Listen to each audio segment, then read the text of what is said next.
Ladies and gentlemen, welcome back. Oh, I walked all over you today. Welcome back to the Championship Sunday here for MLG Winter Championships. We're about to hop into game number 2. Want to give a shout out to all of the local and global neighborhood bar crafts that are out there partying away. Give you guys a drink, glasses in the air, and cheer, whether that be for Huck or for parting. And also, we've got the results of the Xperia Sony smartphone poll that we'll give you at the beginning of the matchup, but it looks like we're loading into the next game. Sean? The map choice is going to be Antigua Shipyard. We'll talk about the strategies after we introduce these superstar players. In the bottom right, the two-time MLG champion. Can he go for gold again with 91% of the Xperia Sony smartphone results? It is Evil Genius's Huck!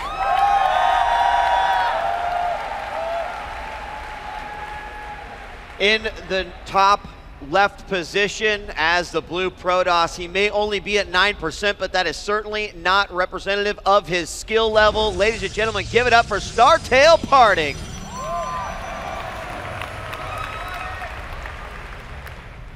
Now, one thing that I want to talk about is tournament psychology, in particular the double bracket, the double elimination tournament, the winners and losers. So often when a player gets far in the winners, if he loses in the winners bracket, a high percentage of the time, almost over 70%, immediately drops out once he hits losers.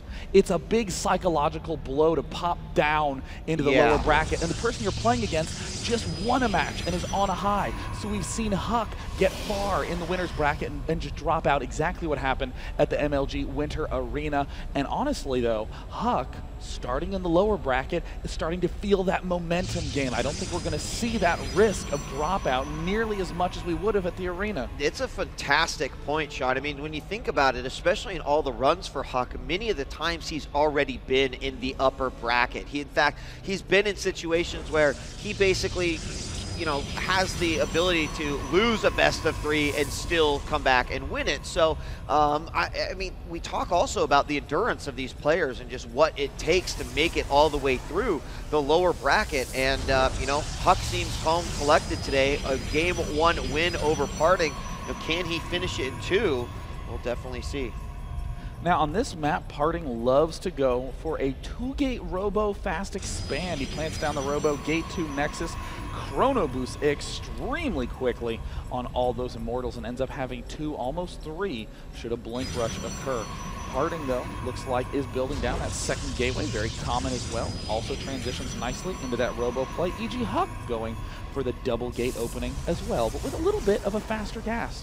Yeah, it was a little bit faster there as it completes up. Is he going to put full 3 in? He actually just puts 2 in there. The third joins as it rallies directly from the Nexus to the Assimilator, and it's just a great indication of how down to the mineral these build orders are, knowing that, you know, probe number 19 or whatever it is goes into that Assimilator to complete the 3 gas and Parting to exactly the same way. Their second gateway is going to be finishing up. Now we're going to have a Stalker come out first, a second Stalker in gateway number 2, and he'll spread those Chrono Boosts out. Actually, very similar to game 1, really chronoing out that that Psycor and that Warp Gate Research. Another Stalker going to be on the way as well. Interestingly, look at the Nexus energy of EGHuk. Yeah, saved really up very high. It looks like he's preparing to go for an ultra-fast Blink. Parting is struggling against a little bit of that PvP paranoia, where if you actually go to the Parting vision, he's doing nothing but playing defensively, scouting, trying to get his warp gates up in a desperate defense. Huck is actually just going to march that Stalker straight up to the front and get a good sense that he is also safe as well. Yeah, it's going to have to run away here, as he could have gotten sandwiched there by those 2 Stalkers, take a little bit of hull damage, but he will manage to get away. However, here comes the probe and the 2 additional Stalkers out to the middle of the map. Parting now, he has, putting down a Nexus. Oh no, the Dark Shrine for EGHuk. Oh my goodness, DJ Wheat, this could be a very swift game as we see the Robo is going down. But EGHuk is not one to rely solely on the Dark Templar. He knows he can Archon at any point if he needs to, and do a follow-up bust. The Robo is relatively weak against Templar-based openings. Yep, looking for a possible scout, but not going to happen. Huck putting those Stalkers up on the high ground, making it virtually impossible for these Stalkers to move in, get vision with, oh, the probe in the back. The probe in the back!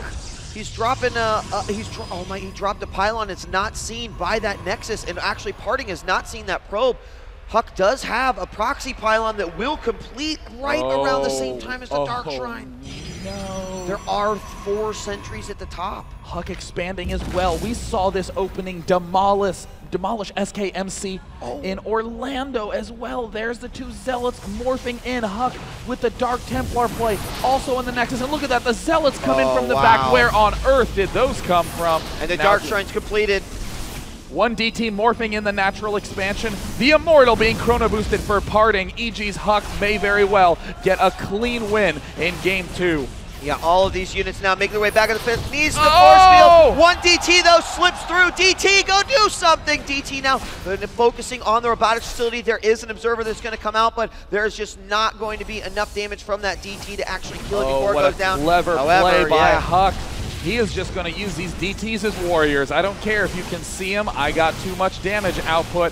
Parting trying to step forward. Huck has a glaring target, though. The Nexus is always a good one to take down. And these, oh, there's the force field. You're not going to retreat away from this. 4 units are being warped in right now, but the Stalker count is in Parting's favor. In fact, he is going to clean this up. A few Zealots and a DT left over. Now is he going to focus down that Nexus? He's not. Huck with a little bit of indecision suddenly and not the best position, and it looks like the Stalker count got a little bit too high for Startail's Parting.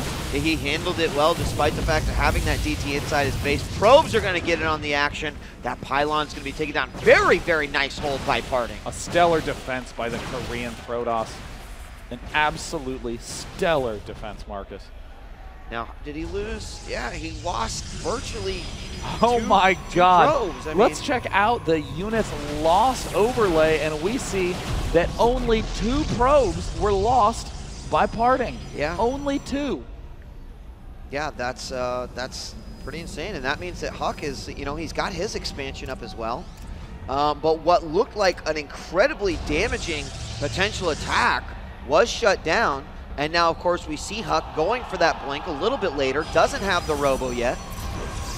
And does have, you know, probes doing well here at the natural expansion. But, you know, Parting is going to have a great opportunity here to, you know, to stabilize. His Twilight Council's finishing up. He's going to get out another Observer. He had to cancel that Immortal, so. And, you know, it is a little bit of a danger. To be in Huck's position right now. He committed so much to that attack, and honestly, if he had just picked a clear target and drilled at it, I think he could have taken down Parting right then and there. But Parting with that money clutch force field. Oh, yeah. Wow, Parting. A brilliant answer, a Dark Shrine down for Parting. He saw that there was a Twilight Council play from Huck. Likely no Robo on the red Protoss side. And there is no Robo. That would be a pretty good guess. Got another pylon coming up here for Huck, and he might even plant another inside the 3rd. But good defense here for Parting as he has a few Zealots, Stalkers, and also a couple sentries here at the front. Not a whole lot to cover the whole area, but a few sentries come out. Should be able to handle that no problem. Oh my goodness, DT's going down. In mid-map, we see an Observer going in the pylon at the right side of Parting's base. Will be the departure point for that DT. We may very well have a base trade incoming.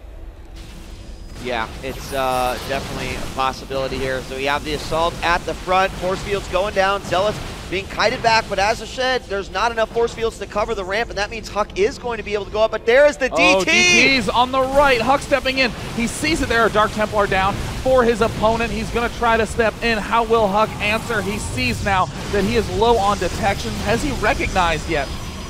Wow, well, he just blinks forward, takes out that 1 Immortal. Unfortunately, there's more doing damage as these DTs continue to rip through these Stalkers. He is going to get this countdown fairly low. There he uses Blink to try to get an advantage. Oh, and he has put himself all the way in the back. He can't get out. He can't. Oh, and a good game! Oh, Huck with a heartbreaking loss. Wow. Parting with a great defense. I mean, I'm going to want to take another look at that game to see exactly what was going on the moment that Dark Shrine completed. Well, we got now a tie here, Parting taking a game off of EGHuk, which of course will force us to a third game. And yeah, I mean, it really did seem like the sequence of events was going to leave Huck with not only a very good unit base, I loved how he warped those zealots in, kind of sandwiched the units there at the top of the ramp.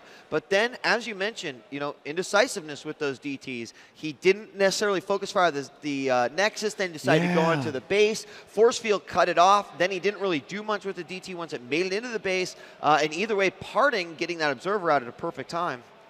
Yeah, I mean, let's go ahead and do the NAS replay performance analysis and check out this moment in the game where we got the chance to see EGHuk about to do the Dark Templar rush. Here we see the pylon at the back for EGHuk. Can we get a camera change down to in-game from Lennox in the back? Here it comes. There we go. And there it is. Right when Huck did this warp in, he was only able to warp in a single DT due to these two Zealots. But I still think these two Zealots were a correct play, allowing him to break in there. And there we see also the Dark Templar now popping up. Now, at this moment, we can see in the unit counting station that Huck has a clear lead in terms of units.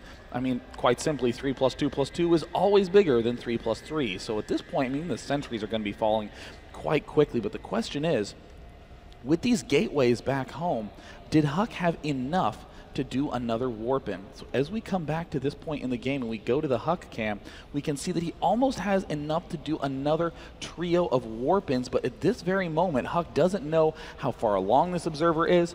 He doesn't know if he can actually sacrifice this Dark Templar to do some sort of permanent damage. And at this moment, I think Huck may have just neglected to do a warp in here. We see, no, actually, Huck was trying to warp in as much as he could. So in fact, at this very moment, yeah, Huck was actually warping in as many units as he could have. At the time, there was no miss, there was no accident. They're just having perfect timing on that, but he needed to choose one target and go for it. I honestly think this was much less a blunder by EGHuk and rather Startail Parting's astoundingly good defense when he was up against the wall. I mean, all credit to Parting for that situation.